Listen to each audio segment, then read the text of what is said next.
प्यारे दोस्तों,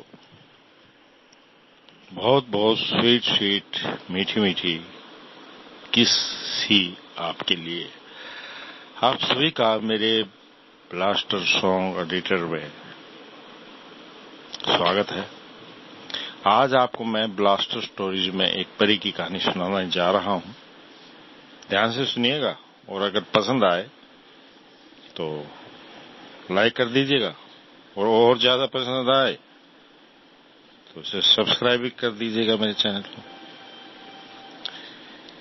एक बार की बात है, एक राज्य में एक राजा और रानी राजा करते थे। दोनों ही अपनी प्रजा को खूब ध्यान रखते थे और दोनों ही बहुत अच्छे थे। उनकी जिंदगी में बस एक ही कमी थी कि उनके कोई संतान नहीं थी। एक बार रानी के मन में इच्छा जताई कि उनकी एक बेटी हो जो सबसे सुंदर और प्यारी हो। कुछ सालों बाद रानी की इच्छा पूरी हुई और उन्होंने एक सुंदर सी बेटी को जन्म दिया जिसका नाम उन्होंने स्नो वाइट रखा। पूरे राज्य में खुशियां ही खुशियां थी, लेकिन यह खुशी ज्यादा दिन तक नहीं रह पाई।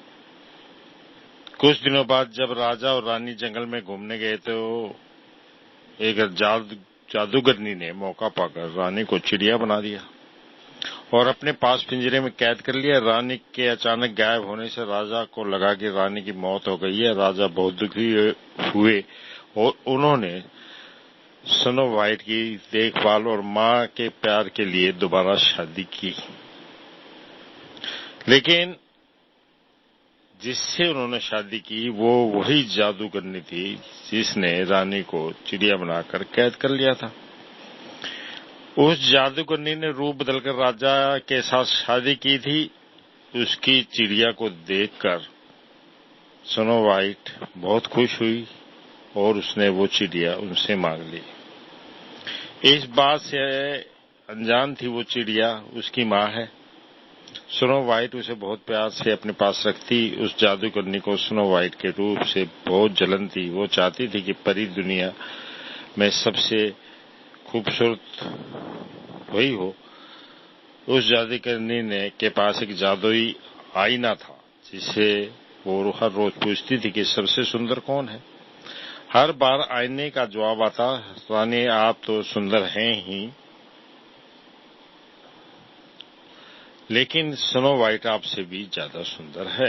यह सुनकर उसे बहुत गुस्सा आता। एक दिन उसने फैसला कर लिया कि वो स्नो वाइट को मार डालेगी। इसके लिए उसने एक मंत्री को बुलाया और उससे कहा, जाओ जाकर स्नो वाइट को मार डालो। मंत्री डर गया और स्नो वाइट को जंगल में ले गया, लेकिन उसे मार न सका। उसने स्नो वाइट को सारी बात बताई और उसे भाग जाने को कहा।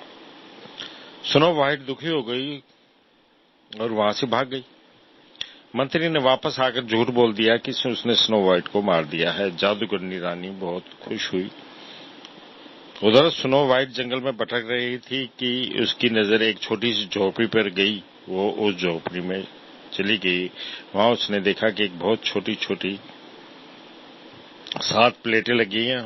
उसमें कई तरह के भोजन है। स्नो वाइट को भूख भी लगी थी तो उसने हर प्लेट में से थोड़ा थोड़ा भोजन कर लिया। फिर उसकी नजर वहां लगे 7 बेड पर पड़ी। स्नो वाइट को नींद भी बहुत आ रही थी तो वो आराम करने के लिए का सोचकर एक बेड पर लेट गई। लेटे उसे नींद आ गई और वो सो गई। तभी थोड़ी देर बाद वहां 7 बौने आए। उन्हें अंदाजा लग गया था कि वहां कोई आया है। जैसे ही उनकी नजर स्नो वाइट पर पड़ी, उसकी खूबसूरती देख बौने उसे देखते ही रह गए। तभी स्नो वाइट की नींद खुली और उसने डरते हुए बौनों को सारी बात बताई। बौने उसकी बात सुनकर चौंक गए और उन्होंने कहा कि स्नो वाइट, अगर तुम हमारे लिए हमेशा अच्छा खाना बनाओगी और हमारे घर का ख्याल रखोगी तो तुम हमारे साथ रह सकती हो। स्नो वाइट ने उनकी बात मान ली और खुशी खुशी रहने लगी। एक दिन उस जादूगरनी रानी ने फिर अपने जादुई आईने से पूछा कि सबसे सुंदर कौन। इस बार वो खुश थी कि स्नो वाइट के मरने के बाद आईना उसी का नाम लेगा, लेकिन अफसोस ऐसा कुछ नहीं हुआ। आईने ने फिर कहा, रानी आप हो सबसे सुंदर, लेकिन आपसे भी सुंदर स्नो वाइट। रानी यह सुनकर हैरान रहेगी और सारी बात समझ गई कि मंत्री ने उसे धोखा दिया है। फिर आईने ने उसे बताया कि स्नो वाइट बोनो की झोपड़ी में रहती है। ये सुनने के बाद जादूगरनी रानी ने तरकीब निकाली। उसने जादू से एक जहरीला सेब बनाया और उसे स्नो वाइट को खिलाकर उसे हमेशा के लिए सुलाने का सोचा। वो अपना रूप बदलकर स्नो वाइट के पास पहुंची। उसने स्नो वाइट को सेब खरीदने को कहा और खरीदने से पहले उसे चखने के लिए वो जहरीला सेब दे दिया।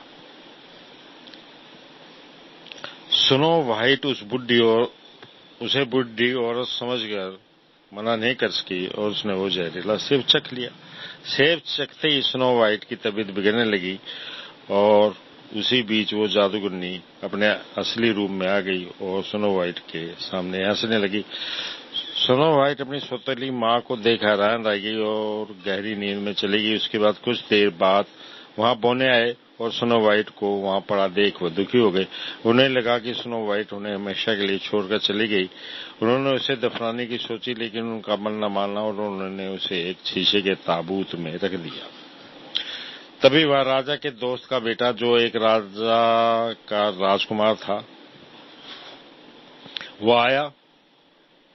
स्नो वाइट को देख वो चौंक गया और बहुत दुखी हुआ। उसने बोने से स्नो वाइट के बारे में पूछा और दुखी होकर स्नो वाइट को ताबूत समेत अपने साथ ले जाने के बारे में पूछा।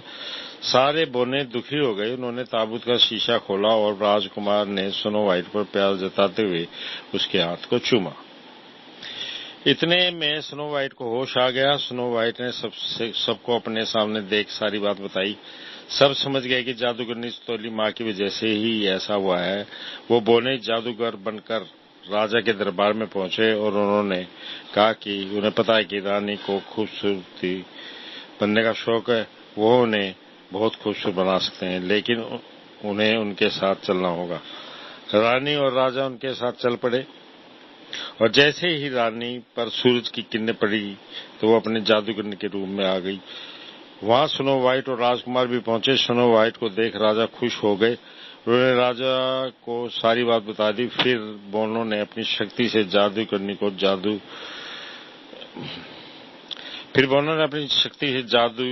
जादू को खत्म कर दिया। जादू खत्म होते ही चिड़िया बनी असली रानी के अपने रूप में आ गई। राजा और स्नो वाइट रानी को देख बहुत खुश हुए और जादूगरनी को बंदी बनाने का आदेश दे दिया। इसके बाद राजा रानी ने स्नो वाइट और राजकुमार के विवाह का आयोजन किया और बोनो को तोहफे दिए। सभी खुशी खुशी रहने लगे। कहानी से यह सीख मिलती है हमें कि बाहरी खूबसूरती से ज्यादा अंदर की खूबसूरती ज्यादा मायने रखती है। धन्यवाद दोस्तों। अगर कहानी पसंद आई हो तो लाइक जरूर कर दीजिएगा और अगर ज्यादा ही पसंद आई हो तो सब्सक्राइब जरूर कर दीजिए। बहुत बहुत धन्यवाद।